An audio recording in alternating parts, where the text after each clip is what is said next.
This week could have cost me everything in trading, is what I would have said if I didn't learn these lessons a little bit sooner. See, this week provided me with valuable insights into my trading journey. While it wasn't my best week, I truly believe that this kind of reinforced some of the ideas that I needed in my foundation for success. Last week was kind of hectic. I did deviate from my rules about twice, and I know that doesn't really sound like me, but things happen. I'm so glad that I did deviate from the rules when I did, because I was aware enough to learn two valuable lessons that's going to help me across my journey. And I would just like to share it with you guys today. The first lesson I want to give to you guys that I learned this week was just how to handle losses properly and lean more on it. You see, it was a trade I took this week where I deviated from my plans and I exited a little bit earlier in drawdown than I was supposed to. And the trade ended up rewinding and going back in profit and ended up hitting my TP. But while it was rewinding and while it was reversing going in profit, I wanted to enter it so badly. And I feel like that's something all traders can relate to. They get that feeling when you get stopped out or when you close a trade earlier than expected and it just ends up turning around and going in profit. You're like, damn, it's probably worse. It's a worse feeling than just taking a loss. At that moment, I wanted to get back into the trade. But however, one of my cardinal rules in trading is to never take a trade that was not planned for. If you didn't plan to take 2 trades that day, or if you didn't plan to take 3 trades that day, don't take it. That's one of my rules that kind of helped me to stay disciplined. If I don't plan to take a trade, I'm not going to take it. So if I know I'm going to take 2 trades on the day, I'm going to cut my risk in half. I didn't plan to take 2 trades that day.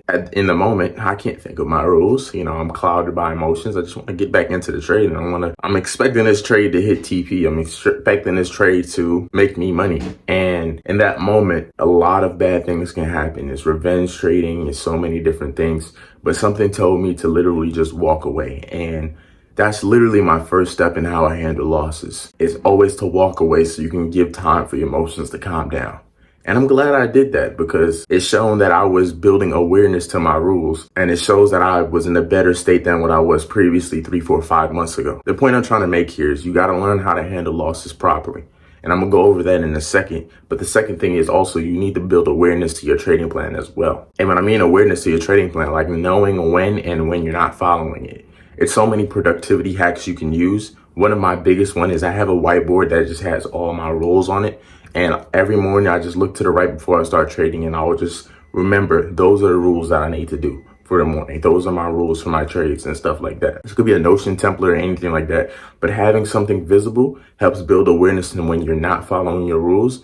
And the biggest thing in trading is you gotta follow your rules. Follow your rules and manage risk is pretty much the only 2 things you can and have control over. And then you got to learn how to handle losses. So this is how I handle losses. I'm just going to go over it briefly. I have 3 steps. I like to put things into 3 because it's easier for me to understand. The first step is to get up and walk away. Like, that's automatically the first step. The reason why I do this is because I want my emotions to simmer down. I do not want to take another trade out of emotion. And when I'm in that state of losing a trade, it's hard for me to recognize when I'm thinking with logic or when I'm thinking with emotions, especially when I'm in the moment after losing a trade. Even if I miss an opportunity, there's always going to be another one. So I'm not too pressed about that.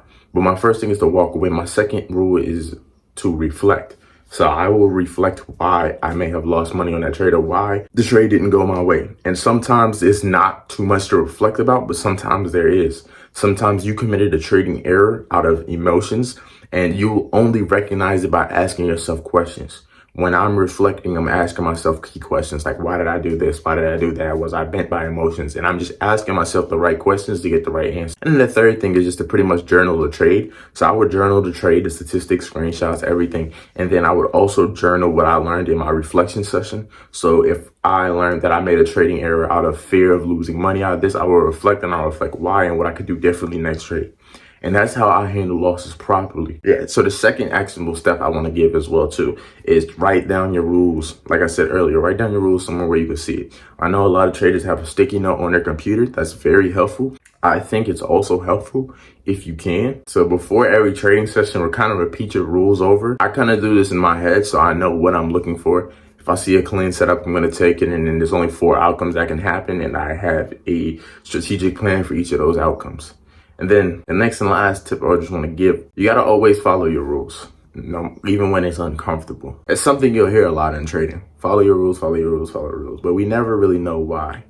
We just know we following our rules because someone else kind of told you. And I kind of want to get rid of that notion. See, the reason why you follow your rules is so you can have consistent action, because inconsistent action is going to lead to inconsistent results. And not following your rules, you're going to be trying out different things every single time. And when you try out these different things, you'll never know for 100% certain which one is, well, you'll never know in regardless, but you'll never know which rule is benefiting you and which rule is not, because you're trying out so many different things and you're not sticking to one rule. So when you hear stick to your trading plan, what they're just basically stating is stick to consistent action. Keep doing the same thing over and over a period of time before you decide to change. For example, stick to one trading plan. Like, for example, my trading plan would be this strategy, and I have to stick to it and be consistent to it, because at the end, my goal is to review the data and see if this style is benefiting me or if this style isn't benefiting me. That's what it kind of means to stick to your trading plan.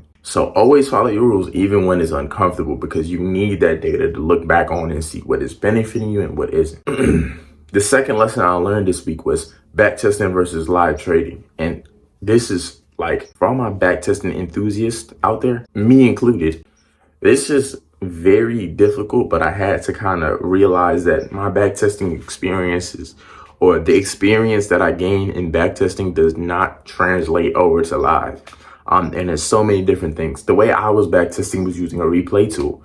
And as you know, replay tools, you have the ability to just click to the next candle. But the problem is, what I didn't take into account for is the differences between the live and the demo account, or the live and the replays account. Whenever you're not getting skin in the game and trying to get practice without skin in the game, it's helpful sometimes, but it's also not like sufficient. Like, it's not going to be enough, because it's differences. When you demo testing, right, you may be taking the trade, paper trade, right? You may be trading with the live market, taking the demo trade, but also you got to realize you have no money on the line. You have nothing on the line. You have no skin in the game on the line.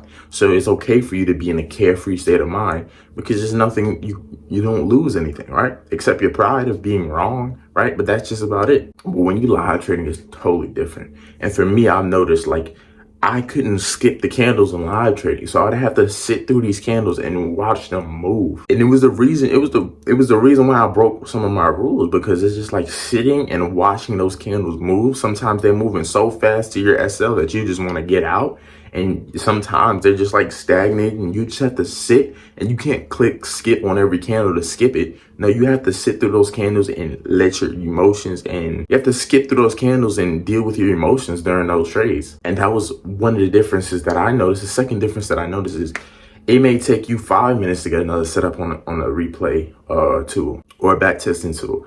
And it's going to take hours, even days, to get another setup on a live account.